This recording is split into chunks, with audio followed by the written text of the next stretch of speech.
નમસ્કાર દર્શક મિત્રો, @ગુજરાતમાં આપનું સ્વાગત છે।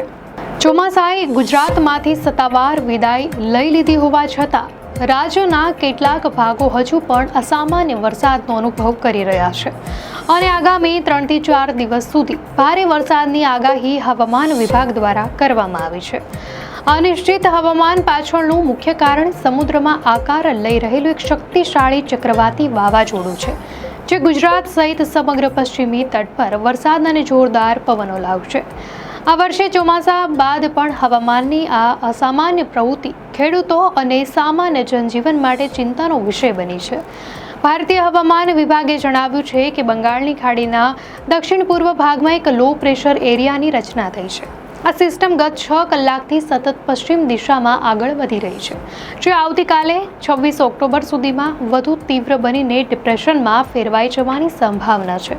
હવામાન વિભાગના તાજા બુલેટિન અનુસાર 27 ઓક્ટોબરની સવાર સુધીમાં ડિપ્રેશન દક્ષિણ પશ્ચિમ અને પશ્ચિમ મધ્ય બંગાળની ખાડી પર ચક્રવાતી વાવાઝોડામાં રૂપાંતરિત થઈ શકે છે, જેના પગલે પવનની ગતિ 75 કિલોમીટર પ્રતિ કલાક સુધી પહોંચી શકે છે। જો કે આ વાવાઝોડું ભારતીય કિનારાને સીધી રીતે ટકરાશે કે કેમ તે અંગે સ્પષ્ટતા આવતા 24 કલાકમાં થશે, પરંતુ તેની અસર ગુજરાત સુધીના વિશાળ વિસ્તાર પર જોવા મળશે। હાલમાં આ લો પ્રેશર સિસ્ટમ 18 કિલોમીટર પ્રતિ કલાકની ઝડપે આગળ વધી રહી છે।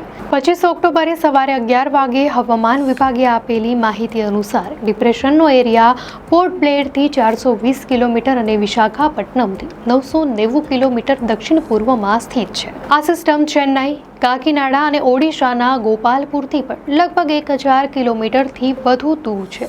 27મીની સવાર સુધીમાં સિસ્ટમ ચક્રવાતી તોફાનમાં બદલાશે, ત્યારે દરિયા કિનારાના વિસ્તારોમાં તેની અસર વધુ જોવા મળશે। તો બંગાળની ખાડીની આ સિસ્ટમ ઉપરાંત હવામાન વિભાગના 25 ઓક્ટોબરના બુલેટિનમાં અરબી સમુદ્રમાં પણ એક સમાંતર હવામાન પ્રણાલી સક્રિય હોવાનું જણાવાયું છે।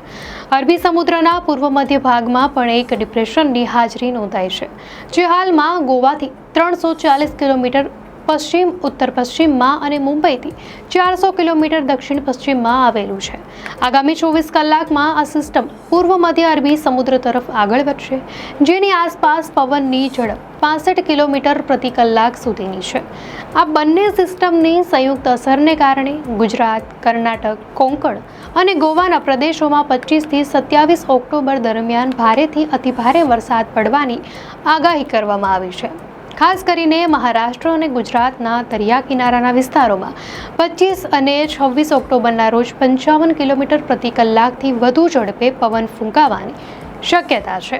હવામાન વિભાગે સ્પષ્ટ ચેતવણી આપી છે કે મહારાષ્ટ્ર અને ગુજરાતના દરિયા કિનારે આગામી 2 દિવસ સુધી સમુદ્રમાં કરંટ ખૂબ જ તીવ્ર રહેશે। આ જોખમને ધ્યાનમાં રાખીને માછીમારોને સખત સલાહ આપવામાં આવી છે કે તેઓ આ સમયગાળા દરમિયાન દરિયો ન ખેડે। આ પવન અને વરસાદના કારણે ગુજરાત, કર્ણાટક અને કોંકણના વિસ્તારોમાં ઝાડની ડાળીઓ તૂટી શકે છે, ઊભા પાક, ખેતી અને છોડને વ્યાપક નુકસાન થઈ શકે છે, કાચા મકાનોને નુકસાન પહોંચી શકે છે અને ભારે વરસાદના કારણે નીચાણવાળા વિસ્તારોમાં પણ જળભરાવ અને જમીન ધસી પડવાની ઘટનાઓ પણ બની શકે છે।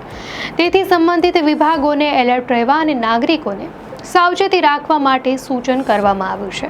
ખેતીના પાકને છેલ્લી ઘડીએ થતા નુકસાનને ટાળવા માટે ખેડૂતો પણ ચિંતિત બન્યા છે। દર્શક મિત્રો, આ માહિતી આપને કેવી લાગી? આપની પ્રતિક્રિયા અમને કોમેન્ટમાં ચોક્કસથી જણાવશો અને જો આપને આ વિડીયો સારો લાગ્યો હોય તો વિડીયોને લાઇક કરો અને ચેનલને સબસ્ક્રાઇબ કરો।